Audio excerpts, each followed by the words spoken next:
बहुत समय पहले की बात है। एक गांव में शिवा नाम का एक बूढ़ा आदमी अपनी पत्नी शारदा के साथ रहा करता था। शिवा के बेटे और माधव बहू श्यामा की एक हादसे में मौत हो जाने के कारण उनके बच्चे राजू और श्रावणी शिवा के पास ही रहा करते थे। दोनों भी अपने पोता और पोती का अच्छे से ख्याल रखा करते थे, मगर पर्याप्त पैसे ना होने के कारण शिवा को घर का गुजारा करना बहुत ही मुश्किल हो रहा था। एक दिन शारदा शिवा से, अजी सुनते हो, हमारे घर का राशन खत्म हो रहा है, हमें जल्दी ही राशन लाना पड़ेगा। तुम चिंता मत करो, मैं कुछ न कुछ करता हूँ। ऐसा कहकर शिवा बाजार में काम की तलाश में चला जाता है। शिवा की उम्र बढ़ जाने के कारण उससे ज्यादा मेहनत वाला काम नहीं हुआ करता था। शिवा काम की तलाश में इधर उधर बाजार में घूम रहा था। तभी शिवा को एक जगह मजदूरी का काम मिल जाता है। शिवा दिन भर मजदूरी का काम करता है और घर लौटते वक्त उसकी दिन भर की कमाई सिर्फ 200 रुपए ही मिलने के कारण वो बहुत ही ज्यादा उदास हो जाता है। शिवा शारदा से, शारदा, ये पैसे लो और इन पैसों से थोड़ा सा राशन लेकर आओ। इतने से रुपए में हमारा गुजारा कैसे होगा? अगर ऐसा ही चलता रहा तो हमारे पोता और पोती का क्या होगा? वही चिंता मुझे भी खाए जा रही है। तुम आज के लिए राशन तो लेकर आओ, बाद में देखते हैं। जी। ऐसा कहकर शारदा बाजार जाती है और राशन खरीद कर लाती है और खाना पकाने लगती है। तभी शिवा की पोती शिवा से, दादाजी, आप ऐसे थके हुए क्यों लग रहे हो? आपकी तबीयत तो ठीक है ना? हाँ गुड़िया, मेरी तबीयत ठीक है। इस बुढ़ापे की वजह से अब मुझसे ज्यादा काम नहीं होता, इसलिए जल्दी थक जाता हूँ। दादाजी, मैं आपके पैर दबा देती हूँ। अरे नहीं मेरी बच्ची, अब हम सब मिलकर खाना खाएंगे। जी दादाजी। ऐसा कहकर श्रावणी अपने दादाजी के साथ खाना खाने बैठ जाती है। तभी राजू दादी से, दादी, मुझे दादाजी के हाथ की पनीर की सब्जी और अंडे का आमलेट बहुत पसंद है। क्या तुम दादाजी को कहोगी कि वो हमें बनाकर खिलाए? अगले हफ्ते जरूर बनाएंगे, अभी ये खाना खा लो। राजू समझदार होने के कारण अपने दादी की बात जल्दी से समझ गया और दादी से, ठीक है दादी। सभी ने खुशी खुशी खाना खाया और जल्दी से सो गए। अगले दिन राजू और श्रावणी आंगन में खेल रहे थे। तभी श्रावणी राजू से, भैया, दादाजी कल काम करके कितने थक गए थे। मुझे लगता है हमें उनकी मदद करनी चाहिए। हाँ श्रावणी, ये विचार तो मेरे मन में भी आया, मगर हम क्या कर सकते हैं? भैया, हमारे दादाजी के हाथ की पनीर की सब्जी और बटर आमलेट कितना अच्छा होता है। वो इतना स्वादिष्ट होता है कि उसका स्वाद मुंह में ही रह जाता है। मैं सोच रही थी, अगर दादाजी एक रेडी लगाए तो, और उस पर पनीर की सब्जी, उसके साथ ही ऑमलेट बनाकर बेचे, तो उनको इतनी मेहनत नहीं करनी पड़ेगी। अरे हाँ, जब दादाजी घर पर आएंगे तो हम उन्हें ये बात बताएंगे। हाँ भैया, हम उन्हें जरूर बताएंगे। शाम के समय शारदा और शिवा आंगन में बैठे थे। तभी राजू और श्रावणी शिवा के पास आकर, दादाजी, मुझे आपको एक बात बतानी है। हाँ बोलो। दादाजी, मैं सोच रहा हूँ, अगर हम बाजार में खाना बनाने की रेडी लगाए तो हम उस पर पनीर की सब्जी और आमलेट भी बेच सकेंगे। राजू, तुम्हारा विचार बहुत अच्छा है, मगर बेटा हमारे पास उतने पैसे नहीं हैं। मेरे पास कुछ पैसे हैं, ये आप रख लो।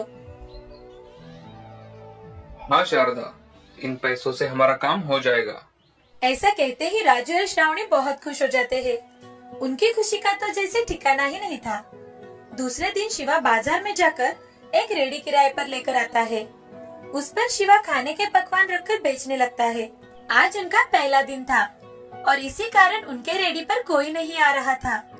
शाम के समय दो आदमी शिवा के रेडी पर आकर, अरे चाचा जी, आपने कब से रेडी लगाना शुरू किया? मजदूरी का काम करना छोड़ दिया क्या? बेटे, अब मुझसे ज्यादा काम नहीं हो पाता, इसलिए मैंने सोचा एक रेडी लगा लूं। अच्छा चाचा जी, मुझे एक ऑमलेट दीजिए और मेरे दोस्तों के लिए मसाला चीज ऑमलेट बनाइए। जी अभी बना के देता हूँ। शिवा एक प्लेट में ऑमलेट और एक मसाला चीज ऑमलेट बना के देता है। रंगा और उसका दोस्त ऑमलेट खाते हैं।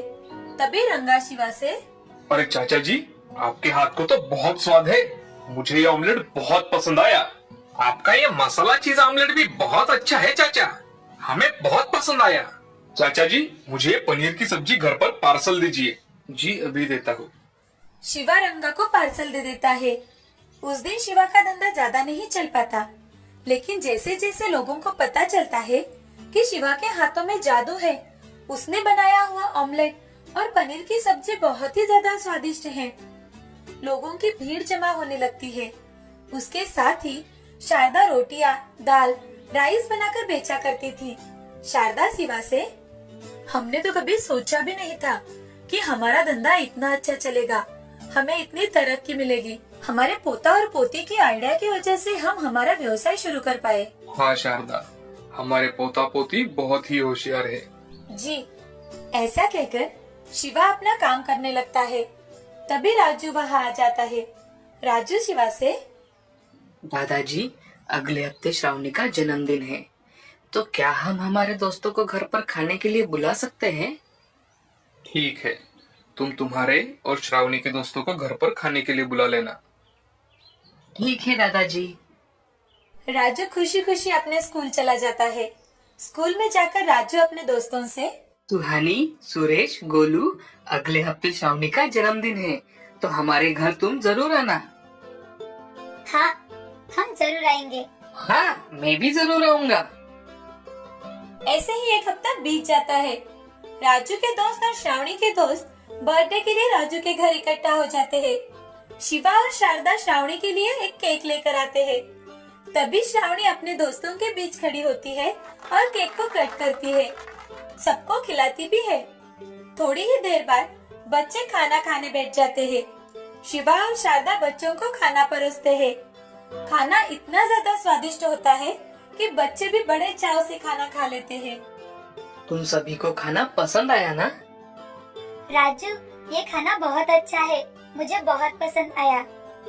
बच्चों, कुछ और चाहिए तो मांग लेना। जी दादी। थोड़ी ही देर बाद खाना खाकर राजू के सारे दोस्त अपने घर चले जाते हैं और सभी बच्चे अपने घर जाकर खाने की बहुत तारीफ करते हैं। बच्चों की बातें सुन उनके पेरेंट्स शिवा के रेडी पर आकर खाना खाकर देखते हैं। सभी को वो खाना बहुत पसंद आता है। शिवा और शारदा दिन रात मेहनत करके अपना व्यवसाय बढ़ा रहे थे। उनके इस व्यवसाय में श्रावणी और राजू भी उनकी मदद कर दिया करते थे। शिवा के व्यवसाय की अब बहुत तरक्की होने लगी थी। अब वो सब खुशी खुशी अपना जीवन गुजार रहे थे। गांव में शिवा की दुकान दादाजी की रसोई नाम से फेमस हुई।